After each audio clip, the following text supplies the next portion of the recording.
खबरों में आगे बढ़ेंगे। मुख्यमंत्री पुष्कर सिंह धामी ने उत्तराखंड बोर्ड परीक्षा 2025 के 240 टॉपर छात्र छात्राओं को भारत दर्शन शैक्षिक भ्रमण के लिए हरी झंडी दिखाकर रवाना किया। तो वहीं SCRT ननूरखेड़ा में आयोजित कार्यक्रम में मुख्यमंत्री ने कहा कि इस भ्रमण से प्रतिभाशाली छात्रों को देश की प्रगति, विज्ञान, तकनीक, इतिहास और संस्कृति को नज़दीकी से समझने का अवसर मिलता है। उन्होंने छात्रों से यात्रा अनुभव डायरी में लिखने और उत्तराखंड में पहली बार हुए नवाचारों जैसे UCC लागू करने, सख्त नकल विरोधी कानून, 27,000 सरकारी नौकरी, राष्ट्रीय खेलों का आयोजन कर 10,000 एकड़ की भूमि अतिक्रमण मुक्ति को दर्ज करने का कहा। सर्वश्रेष्ठ डायरी लिखने वाले हर जिले के 2 विद्यार्थियों को पुरस्कृत किया जाएगा।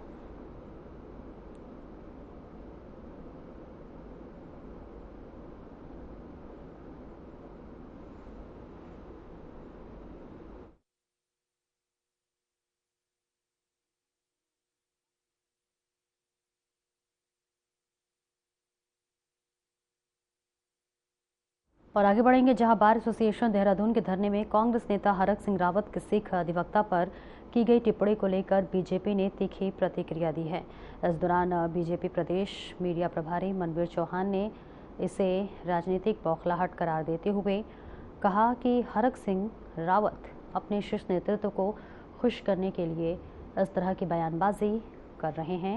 उन्होंने कहा कि हालांकि रावत ने माफ़ी मांग ली है, लेकिन यह माफ़ी विरोध के बाद आई है।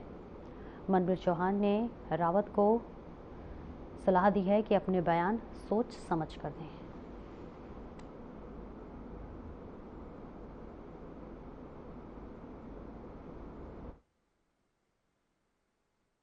देखिए, आदरणीय हरक सिंह रावत जी बहुत वरिष्ठ नेता हैं और जिस तरह से इन दिनों वो बौखलाहट में बयान दे रहे हैं, उससे मुझे लगता है कि जो कांग्रेस पार्टी का द्वंद्व है, उस जो प्रतिस्पर्धा उनके अंदर उनके पार्टी में चल रही है कि अपने राष्ट्रीय नेतृत्व को खुश करने के लिए इस तरह के वो व्यक्तिगत आरोप भी लगा रहे हैं। लेकिन उस बौखलाहट में उन्होंने जिस प्रकार से सिख समाज के का अपमान किया है, वो बहुत ही निंदनीय है और क्षमा योग्य नहीं। हालांकि उन्होंने अपने बयान पर माफ़ी मांगी है और माफ़ी उन्होंने तब मांगी है जब पूरे देश के अंदर सिख समाज में एक तरह से उबाल आ गया है। और मुझे लगता है कि आदरणीय हरक सिंह रावत जी को कुछ भी बोलने से पहले सोचना चाहिए, समझना चाहिए, उसके बाद कुछ बोलना चाहिए।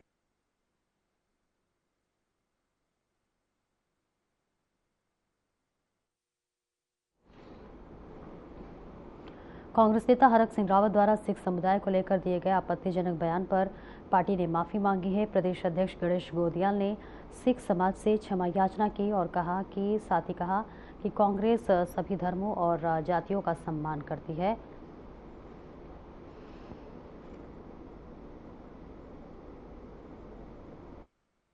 देखिए, भारतीय जनता पार्टी को पहले अपने गिरेबान में झांकना चाहिए और मुझे लगता है उनके मीडिया प्रभारी को ये ज्ञान होना चाहिए कि जिस वक्त उनके मुंह से जबान फिसली और इस तरीके के शब्द निकले, तुरंत ही उन्होंने माफी मांगने का जो है कार्य किया।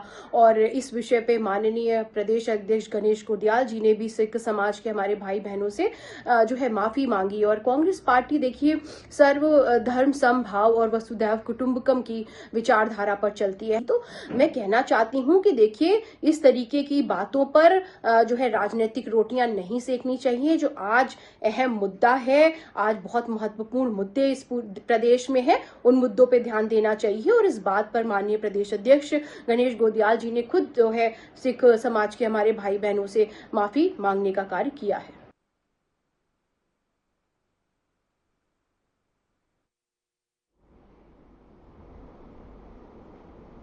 रामनगर के गांव पुछड़ी में हटाए गए अतिक्रमण के खिलाफ पीड़ित परिवार के साथ ही विभिन्न सामाजिक संगठनों के लोगों ने विरोध करते हुए धरना प्रदर्शन किया। स्थानीय विधायक के खिलाफ भी लोगों का गुस्सा फूट पड़ा। आपको बता दें कि रविवार को पुलिस, जिला प्रशासन और वन विभाग की संयुक्त टीम ने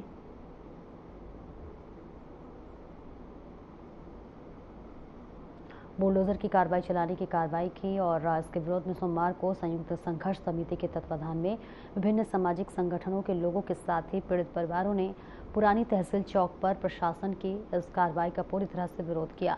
साथ ही प्रदर्शनकारियों ने चेतावनी देते हुए कहा कि अगर उनकी मांगों को पूरा नहीं किया गया तो आगामी चुनाव में नेताओं का बहिष्कार किया जाएगा।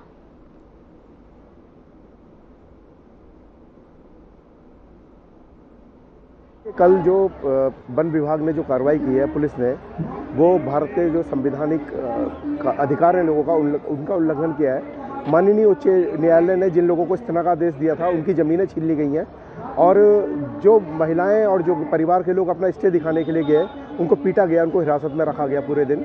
और ऐसा लगता है कि जिस पुलिस की, प्रशासन की कानून व्यवस्था को बनाए रखने की जिम्मेदारी है, उसने कल पूरे कानून व्यवस्था को अपने बूटों तले रौंद दिया।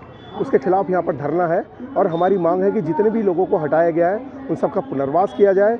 वहाँ पर वन अधिकार कानून 2006 के तहत एक कमेटी का गठन हो चुका है, उसके तहत वहाँ के वनग्राम की जो कार्रवाई चल रही है उसको पूरा किया जाए।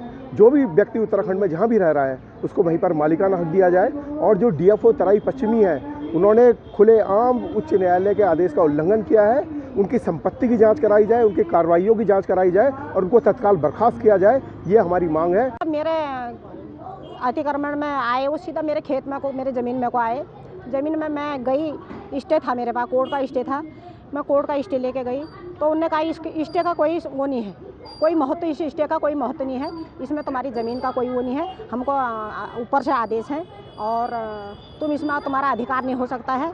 और मारा पीटा, खूब घेरा हमको, मारा पीटा, मार पीट के मेरे परिवार 5 जनों को हमको गाड़ी में ले गए और उल्टा मेरे पर आरोप लगा रखा है कि तूने हमको वो करा, हमारे साथ हाथापाई वो करी। मैं एक लेडीज़ होने के नाते, मैं एक लेडीज़ थी और उनकी सारी फोर्स मेरे पर चिपट के उन्होंने मुझे बिल्कुल मेरे सारा दिन अपने हिरासत में रखा। पहले खूब मारा, मार के फिर बस में डाला और सीधा वहाँ तिरुमतारा चौकी में लेके गए और घर में मेरा उन्होंने चोरी करी, चकारी करी, क्या करा, मेरा घर छोटा ही था, कोई मेरे घर में कोई नहीं था।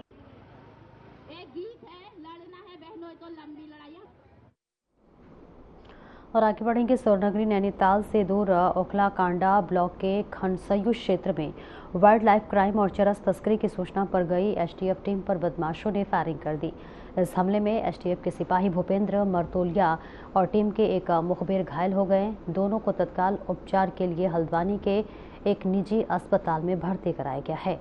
जानकारी के अनुसार गंभीर रूप से घायल सिपाही भूपेंद्र मरतोलिया की देर रात सर्जरी की गई जो सफल रही है।